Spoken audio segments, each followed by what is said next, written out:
question asks, what is the relation between the Declaration of Independence and slavery? The Declaration does not explicitly mention slavery, although Thomas Jefferson drafted a part criticizing Great Britain's role in the slave trade. Others ensured it was deleted in the final version. Even then, they knew how controversial the topic was and how such references might discourage certain states from signing the document. So what does the Declaration state?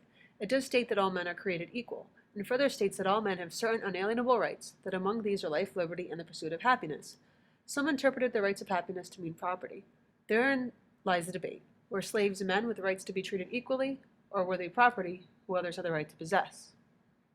For tonight's readings, we looked at several sources that related to slavery and saw that many people looked to the Declaration for guidance when handling the slavery issue.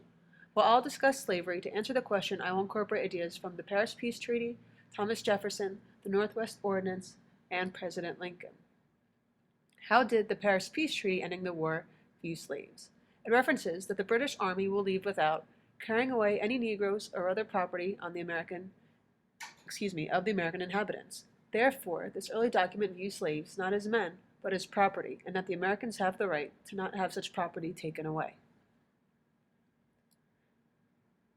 In the Notes on the State of Virginia in 1781, Thomas Jefferson denounces the evils of slavery and how it is degrading and miserable.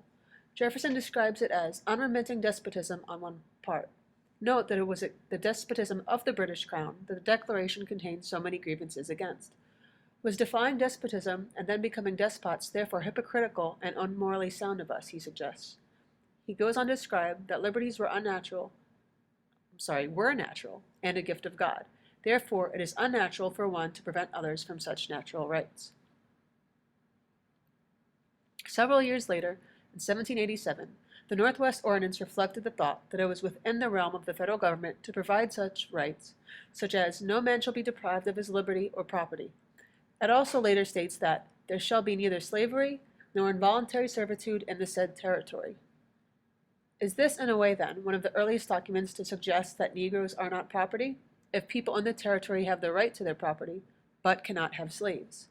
Many decades later, in his address at the Cooper Institute in 1860, President Lincoln argued that the government had such a right to prevent slavery in the territory, and that the framers of the Constitution, whom several, by the way, signed the Declaration, that outlawing such slavery was not forbidden by the federal government in this way. It was not crossing into the lines of local jurisdiction. He did not argue so much in the defense of the rights of slaves being deprived, but rather what was legal for the federal government to do.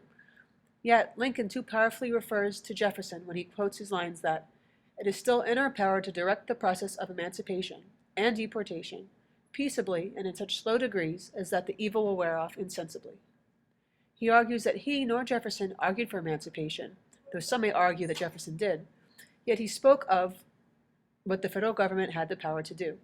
However, describing it as evil does seem to have more than a political reference, but one that refers to the power of natural rights and the evil that the signers of the Declaration wrote so many grievances against.